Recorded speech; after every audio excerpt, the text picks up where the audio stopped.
Lee Fang is a reporter at ThinkProgress. He's joining us from Las Vegas. Hey, Lee, so I've been looking over the Cain 999 plan after the debate, and there's one report I looked at which says 84% of individuals would pay more under Cain's 999 plan.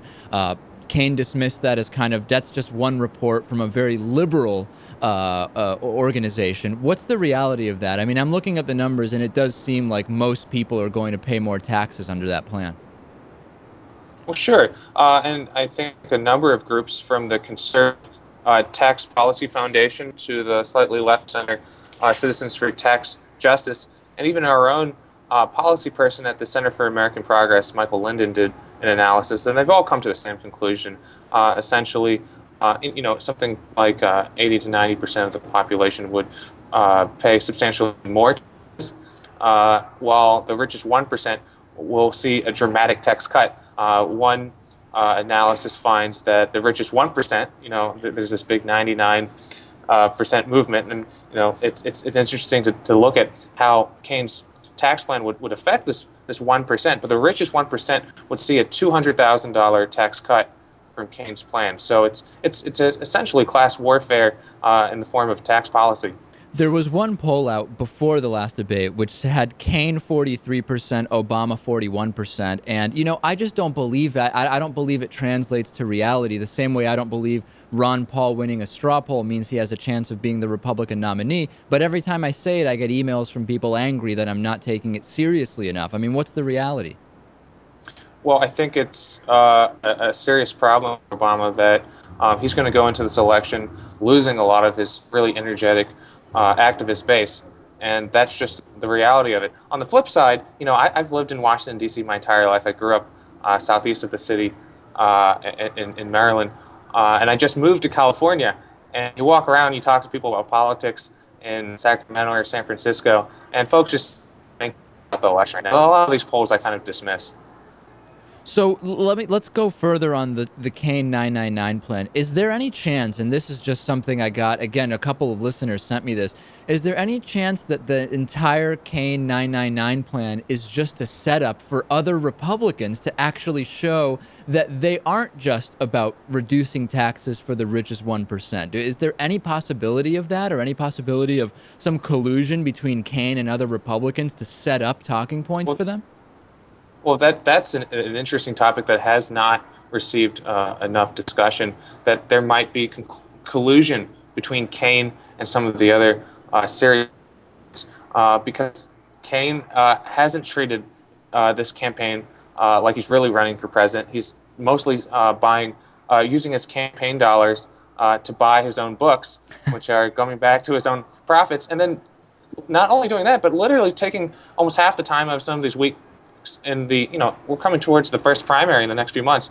He's taking them to just do events at Barnes and Noble's, giving out his book, and that's fine. He can use that campaign strategy. But a lot of folks think that the fact that Cain refuses to attack Romney directly, he says nice things about Romney on the trail, and you look at the practical effect of the Cain candidacy, he's pretty much just ate Bachmann and Perry's lunch.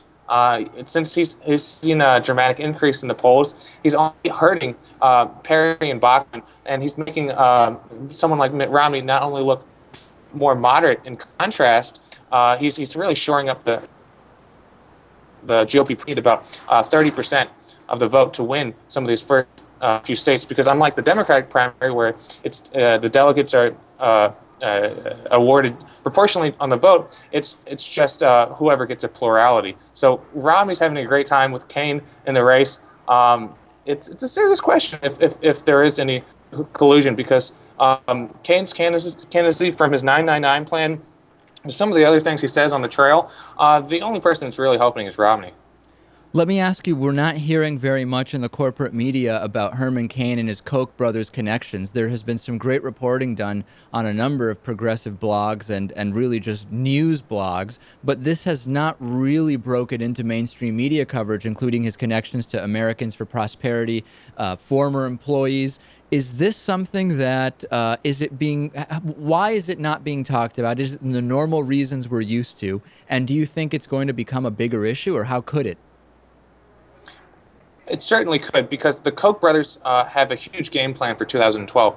They're essentially, and this is going to be the first time in modern American history that the major political parties, at least the Republican Party, are going to take basically a backstage to the political operation of the Koch brothers and some of the outside big business groups like the American Petroleum Institute and the U.S. Chamber of Commerce. The Koch brothers and their business allies are going to be spending more. They're going to have their own voter database called Themis, and they'll have their own entire political operation.